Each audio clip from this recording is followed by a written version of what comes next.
So paano ka nga ba makakaalis sa friend zone and finally avoid being placed sa friend zone? For sure, sinabi mo na rin tong mga linya na to. Naging mabait naman ako sa kanya. Tuwing kailangan niya ako, nandun ako. Lahat ng mga bagay na gusto niya, binibigay ko. Pero, bakit parang kaibigan lang yung trato niya sa akin? Or worse, baka sinabihan ka niya na hanggang friends lang tayo. Sakit nun man. Actually, yung iba nga, ginoghost na lang bigla eh. In which yun yung nangyari din sa akin dati. Not until I discovered kung bakit ba nangyayari yon. Remember the times na kapag magkakasama kayo ng tropa mo, kapag nagiinuman kayo o kapag lumalabas kayo, anong madalas nyong ginagawa? For sure, kwentuhan ng kung ano-ano, sharean ng problema, nagpapayuhan kayo pareho, nililibre nyo yung isa't isa or may manlilibreng isa, nandyan kayo palagi, nagdadamayan. In which, when it comes to friendship, maganda talaga yon. Kumbaga, brotherhood nyo yun eh. Doon kayo nagbibuild ng relationship nyo, yung friendship nyo, doon lumalakas. However, if ganun din yung approach mo sa babae,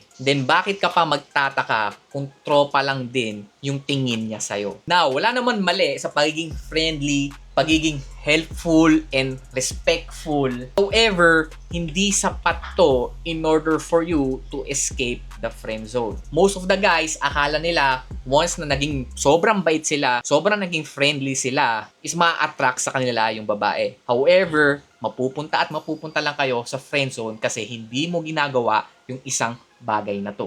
All you need to do is to escalate. So, escalate meaning you need to separate yourself as a boy best friend to someone na potential partner. Again, you need to escalate. Hindi puro friendship lang. Hindi puro friendly lang. Paano ka makakalis sa friend zone kung yung tono mo, iisa lang, parang kaibigan? So, you need to escalate things. Huwag kayong magtatagal sa friendly na tone. You need to escalate things. So, paano mo ba may escalate yung sarili mo from being seen as a friend? Ang kailangan mong gawin, ang tinatawag kong sensual romance. Sensual romance is how you create emotional connection and also sexual attraction. So, gagawin mo to in a way that makes a woman feel desired, excited, and feminine, nang hindi naghahabol, nang hindi trying hard, nang hindi siya pinipwersa or losing respect sa'yo. So baka iniisip mo, baka magmukha akong manyak at bastos dyan dahil may sexual stuff. Sensual romance is hindi bastos na walang preno or hindi to bastos na sobra-sobra. Again, this is a calibrated way in order for you to create emotional connection and sexual tension. So we will build that connection and tension in a way na may respeto pa rin, may control, and may proper timing. And also, hindi ito about forcing yung attraction. So, it's about creating an emotional pull. Pull, hila, okay? Hila, di ba? Pag magnet na hila, yung may hilahan. Using your masculine presence and energy. So, if na-create ka na ng emotional connection and sexual attraction through sensual romance, she will stop seeing you as a friend. Dito na magsisimula ang feelings niya para sa'yo na, uy, pwede to maging potential partner ko. Because ito yung pinaka hindi naiintindihan ng mga ibang lalaki o hindi nila alam. If you act like a friend, you will be placed in the friend zone. So kung ayaw mo ma-place sa friend zone, you want to create that emotional connection and sexual tension to increase that attraction. So paano mo ba itong magagawa? Ano ba yung mga examples ng sensual romance? We want to flirt. Mag-flirt kayo.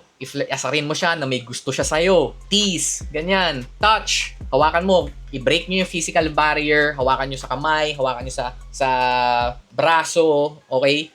Siyempre, wag nyo agad aakbayan. Wag nyo agad yayakapin. Again, calibrated tayo. Calibrated. Kumbaga, we are just leveling up. Ine-escalate lang natin paunti-unti. Aayain nyo sa date. Again, that's the best way in order for you to escalate things. That's the perfect way to do sensual romance during dates. So, kailangan maayaw nyo ng date. Kailangan mailabas nyo siya. In that way, it will be easy for you to create that emotional connection and have that sexual tension. So, yun lang. Kung nagustuhan nyo tong video na to, like, comment, and subscribe dahil marami pa akong ilalabas na videos to achieve our best masculine version when it comes to dating and relationships. And if you need more help, meron akong programs dyan sa caption. Click nyo na lang yung mga links. Depende kung ano yung kailangan nyo para makatulong kung saan man kayo sa dating journey nyo ngayon.